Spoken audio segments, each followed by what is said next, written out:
আগে এই খাড়াগুলো দেখো, আমাদের গ্রাম অঞ্চলে পাওয়া যায়, শহরে কিন্তু এগুলো পাওয়া যায় না। আমাদের যখন জ্বর হয় আমাদের মা কাকিমারা এই খাড়াটা দিয়ে মাছ দিয়ে ঝোল করে খাইয়ে দেয়। দেখো পুরো কুদলি গাছের মতন দেখতে, ওর ফুলগুলো দেখতেছো।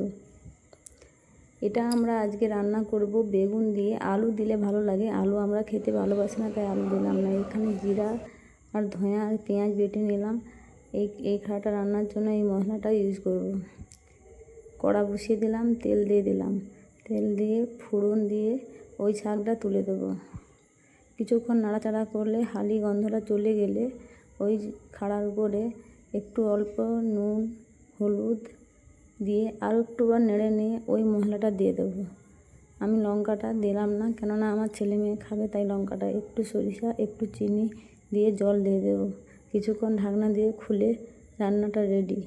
কেমন হয়েছে বলবে।